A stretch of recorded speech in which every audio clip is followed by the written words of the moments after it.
Hello again. Hello again. Following up our reaction to the Blockbuster Buster's review of Rob Zombie's Halloween, we're going to be reacting to his review of Rob Zombie's Halloween 2. As Geek said last time, the follow-up to the follow-up review of the follow-up. I thought the first review was very good. I thought ERod ripped the first one a new asshole pretty well. It was very funny, and you really liked it. You said... Well, ERod was on top of his game. It was well written. His work on the effects and how he used the camera with himself was very good. It was typical that he at his best. Full Eric. Without further ado, as I always say, it's kind of my catchphrase with these reaction videos. Let's get into the second Halloween review, and sorry if you hear any noise going on. It's kind of raining outside. Hopefully it doesn't sound too bad. Let's do this. Previously on the Blockbuster Buster's Halloween Havoc. And now I'm gonna jinx myself aloud by saying something stupid like, there couldn't possibly be a movie worse than this one. And then Rob Zombie's Halloween 2 will appear. Ba-bam. Of course. Crypty? Yes, ERod? You're an asshole.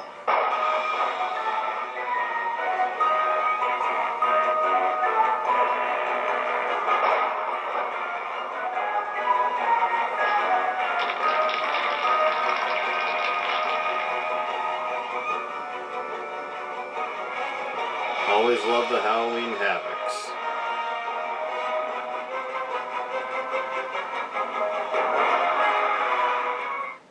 Greetings, ghouls and goblins. I'm ERod and I'm the Blockbuster Buster. Now, I am part of a very small minority that feels that the original Halloween film is self-contained and it needs no sequels. Yes, I know. Technically, it ends in a cliffhanger. But honestly, I'm okay with that. A horror movie ending with the uncertainty that the menace will come back one day is a great thing. With that said, I still like the original Halloween 2.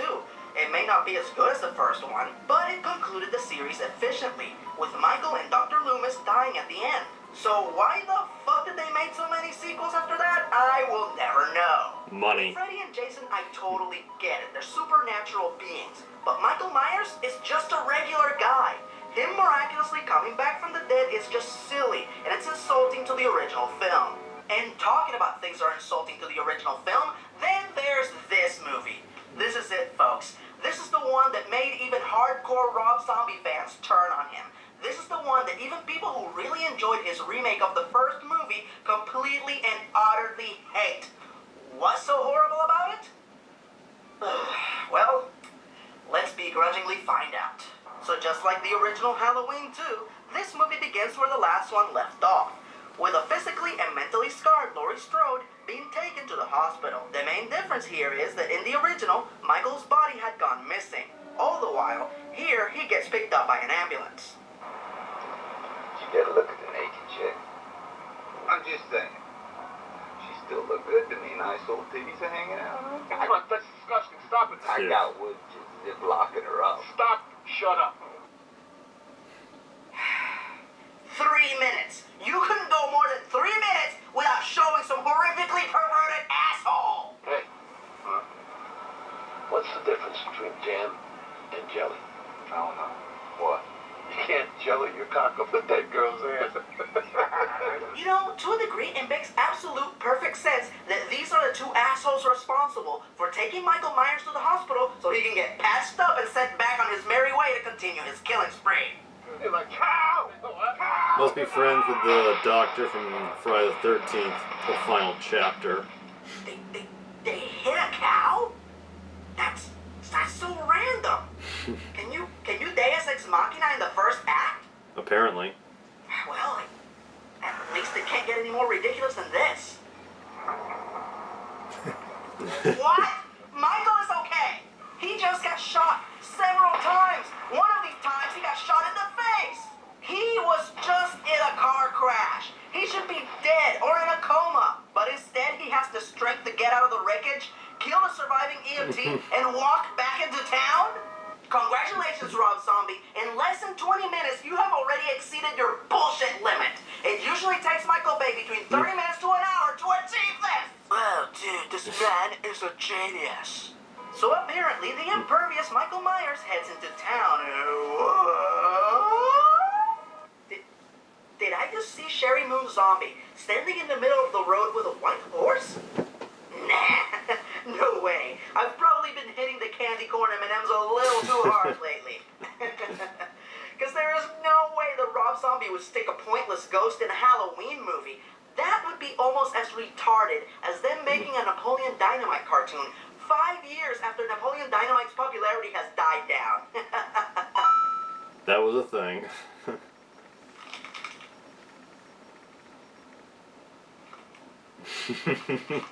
Okay, now I'll admit it. This next sequence is really good. Very much in the style of the original films. As we see Michael Myers stalk a wounded Laurie, as he kills off hospital employees along the way. The tension and the pacing is excellent, and... Oh! Okay, well, I guess she's the... Oh! Ah! Okay, oh! Is it over? Well, the boy is thorough, I'll give him that. So Michael finally catches up with Laurie in the security guard booth.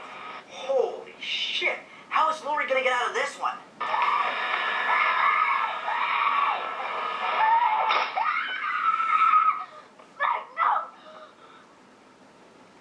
It was a dream. The whole fucking opening act was a dream. WTF, mofo, this is the biggest fucking cop-out since the endings of Van Helsing and Prince of Persia.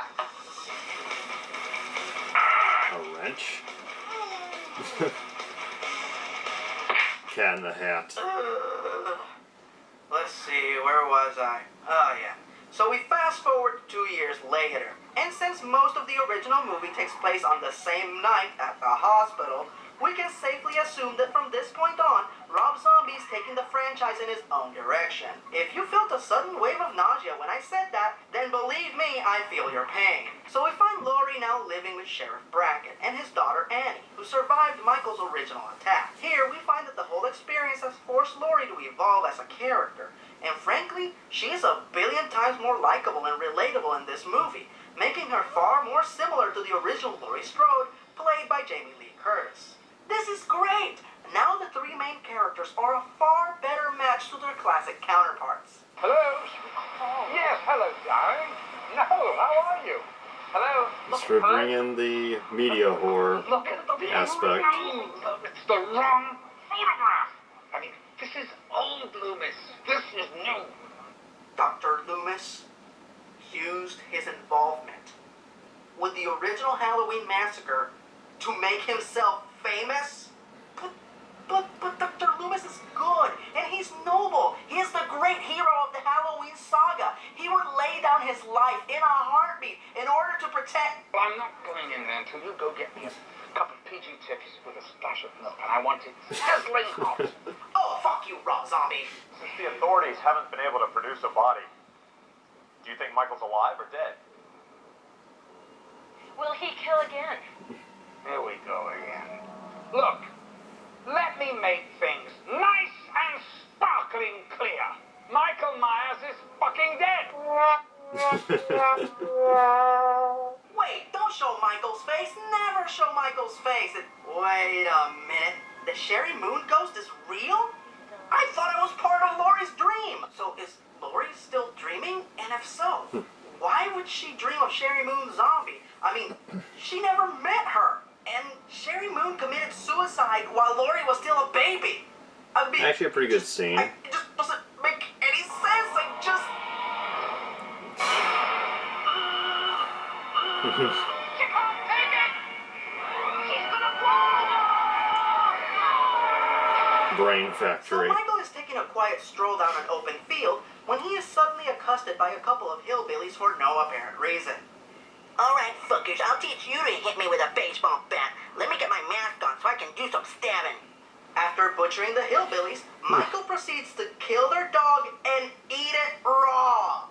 Now, usually I would feel disgusted by this, but I'm way too busy feeling utterly confused, as apparently Laurie physically experiences the eating of the dog to the degree that she is made physically ill. Now, I want to apologize ahead of time time if it seems just completely superfluous of me to ask the following question, but why? Why would they have a psychic connection? What are they, the Corsican brothers all of a sudden? Look, it's me!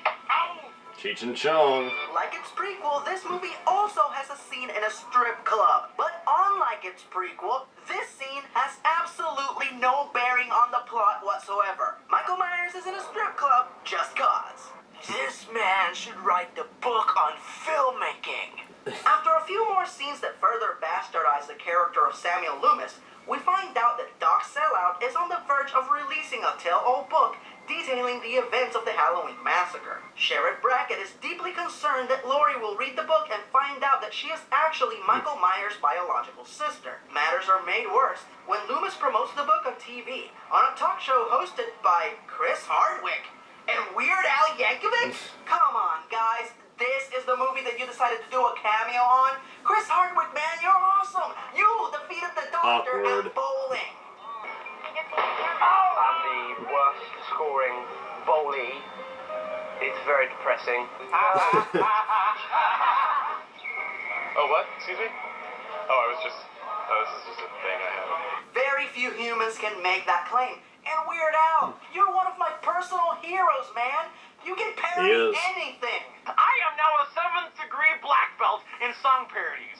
See, you're awesome. You're way better than this movie. Are we talking about the Austin Powers Mike Myers? Damn it! I was gonna make that joke later. Oh well. I'll let it slide. Just this once, cause you're Weird Al Yankovic. Anywho, eventually, Laurie does read the book and finds out that she is Michael Myers' sister. At the same time, Michael finally makes it to Laurie's new home, where he finds Annie and proceeds to kill her. And I have to admit, the scene in which Sheriff Brackett sees her dead body, as well as the scene in which Laurie finds out the truth, are really good scenes. Both actors did spectacular jobs of conveying their pain and their suffering. In fact, unless you're completely devoid of all emotion, you might even find yourself compelled to cry during one of these scenes. After all, what would you do if you found out that you were related to the serial killer that killed both your biological and adopted families? I want to go party! Of course. I want to fucking get drunk. You're gonna get drunk, and you're gonna party.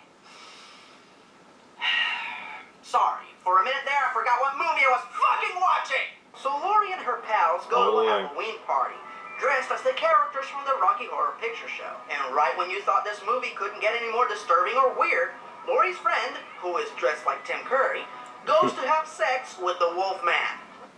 Let me just repeat what I just said so it'll sink in.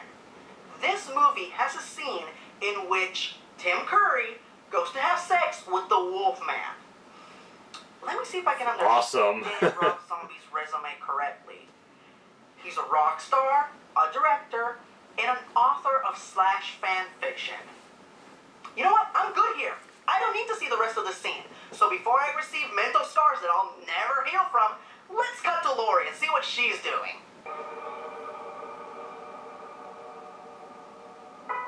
What?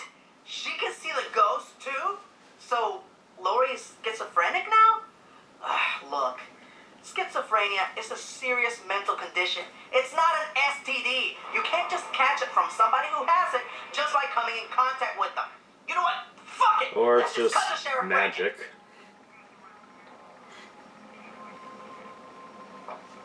Wait a minute. That's Bill Fagerback. You know, from The Stand. He also played the voice of Broadway in Gargoyles. And he's actually more famous for doing the voice of Patrick Star in SpongeBob SquarePants. So let me just clarify what we're seeing here. So we have Patrick Star and Chucky the Killer Doll teaming up as members of the Haddonfield Sheriff's Department. I would totally watch that show. Well played, Rob Zombie. Well played.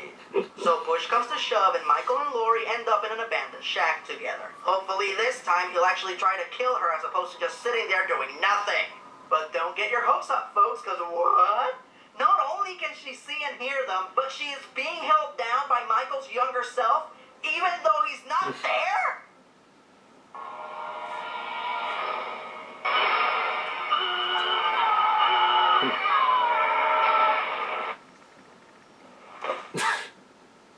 Alright, she cooled down. Put her back on lane. System go! Okay, I think I'm better now. So Sheriff Brackett and his deputies show up to save the day, and Dr. Loomis shows up to help too, even though he has spent the entire movie being a rude, inconsiderate, selfish asshole. And then, for no good reason, he decides to show up and help clean up the mess that he helped create. Sheriff Brackett, do you mind? Thank you. Against the sheriff's wishes, Loomis storms into the shack, and then proceeds to reassure us of our sanity. He's holding me down. Listen to me, Laurie. There's no one holding you down. Oh, thank God. Then the action spills outside and... Did he just talk? Yep. Well, in the interest of fairness, if Michael Myers were to speak, that's pretty much all I could imagine him saying. For God in hell. Bitch.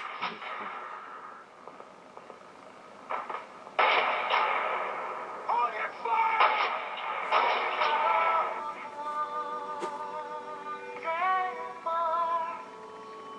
Yup, Rob Zombie just killed all three of the main characters of the Halloween series in the same scene. Yeah, there's definitely a metaphor here somewhere. Oh, not again. What the fuck is this? Is this the real world? Is it a dream? Is it the afterlife? Is it the waiting room at the dentist's office? What the shit am I looking at here? Who knows? Did he just knock off the final scene from Psycho? Oh my God. Yes, he did. It's exactly the same. Yes, I know. The original Halloween has always shared a connection with Psycho, since its star, Jamie Lee Curtis, is the daughter of Janet Leigh, the star of Psycho. Hell, they even did a scene together in Halloween H2O. Stupid title. But does that justify Rob Zombie knocking off one of the greatest horror movies ever made? It's a good song.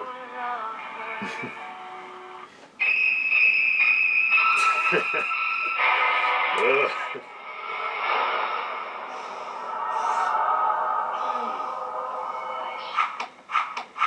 Cat in the Hat again. Really hates that movie. This movie is just plain fucking horrible. While I did not enjoy the first movie, I'm still pretty confident that it could pass itself off as your stereotypical dumb slasher flick. This one, however, We is disagree. your stereotypical dumb slasher flick, trying to pretend like it has some form of a deeper meaning, when it clearly doesn't. All this dream ghost shit is so out of place and unnecessary, and it makes the movie look more dumb and brainless than it would without it. As terrible and unnecessary as the Friday and Nightmare remakes were, at least I didn't hate them. These movies, however, I hope to never see again. Now Agreed. I have to address the question that I know I'll be getting for the next few weeks. Do I think that Rob Zombie's a bad director? Absolutely not.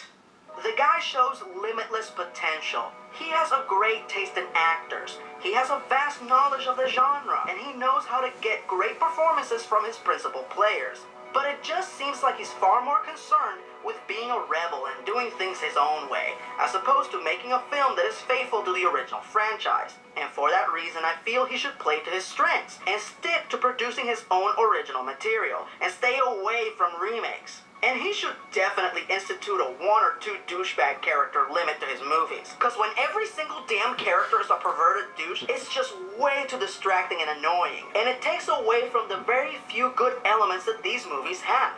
In fact, the one major improvement that this movie has over the first one is that it has far more likable characters. But other than that, it's a million times worse. Alright, it's time to check again.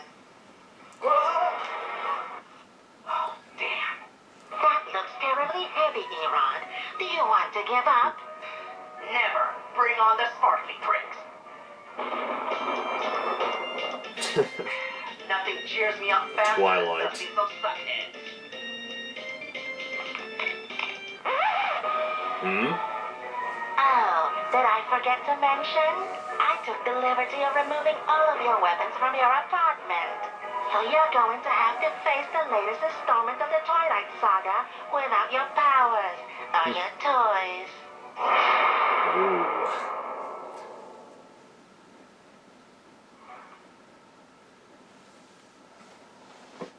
Songs taken out due to copyright reasons, I guess. The so that was the ending in Halloween 2 by Rob Zombie.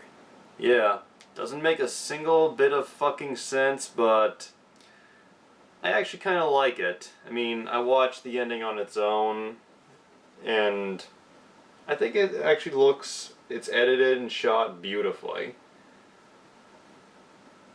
I couldn't tell from that. The scenes that ERod showed, demonstrated the points he was trying to make. Was there any understanding of what the white ghost was, or what part that character played? There was some text at the beginning of the film that slightly explained it, and had like a source credited to it. Mm-hmm.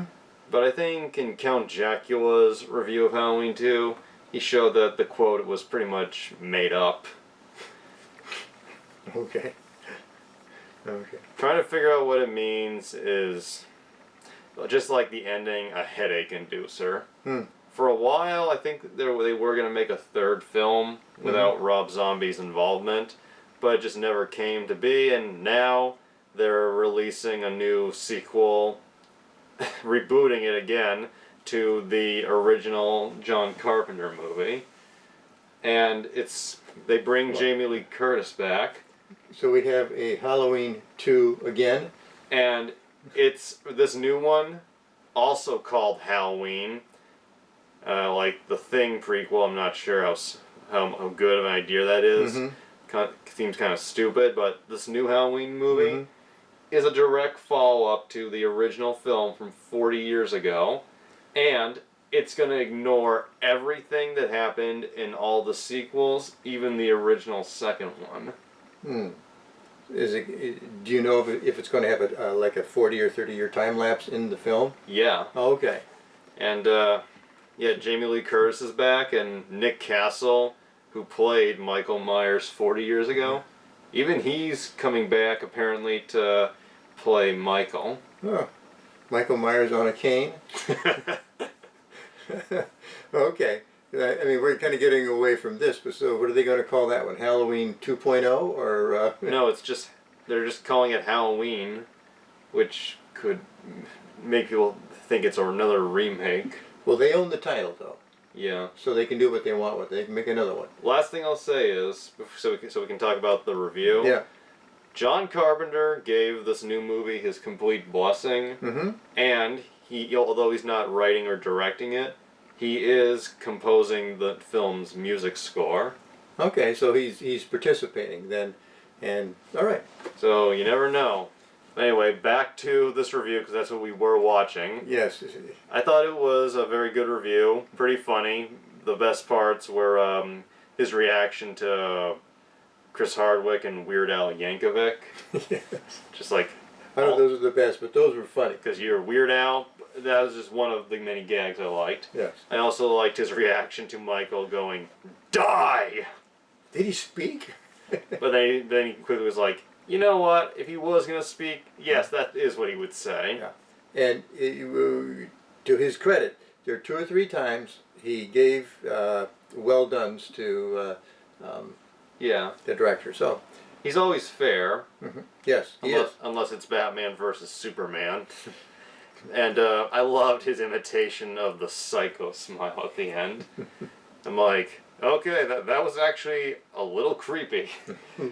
And I also liked his impersonation of Michael, like when he stabbed the DVD going. Yes. I thought that also his discussion of all of a sudden you see the white ghost again. That was part of the dream. Is he still dreaming? Is it something she forced, so he went through all the scenarios, The movie implies that Laurie and Michael have a psychic connection, so she can know what Michael's dreaming, what he's seeing. Now, I'm not justifying it, but interesting fact, this is not the first time the Halloween franchise had characters who shared a psychic connection. But, once again, it was stupid then, it was stupid here. Yeah, it didn't look good. And if things are always gauzy, shot, and everything is a dream sequence, but then there's other things that are gauzy shot and it's not part of the dream sequence, it's, Just confusing. yeah. And I completely agree with what he says about this movie and Rob Zombie in general. I think he's better when he does his own thing instead of trying to do the Halloween movies. To try to do his own retake of the difference of the story. Yes. Yeah, like one of the biggest faults with his Halloween movies is he's trying to retain some of the characteristics and storylines of the original movies, but also make it his own thing. Like what he did with Dr. Loomis, him being an attention-seeking, money-hungry media whore, well, at the same time wanting to stop Michael Myers. They feel like two completely different characters, and okay, the media whore character of Dr. Loomis works as the new version, but to have him have the old version still there, it just doesn't match up. Yeah, I can understand that. I can understand what you're saying. But ERod himself is, again, well written. He said that this is the only thing that can make him not hate the Halloween as much, because this was even worse. On the other hand, he, in his attempt to be fair, he had more complimentary things to say about certain aspects of this particular film than he did on the first one. I think the deal is, this one is bad, but it's not anger-inducing bad. Like, it doesn't feel like such an insult or an unpleasant mess. Mm-hmm. It feels bad more in a, what the hell am I watching type of thing. Yeah.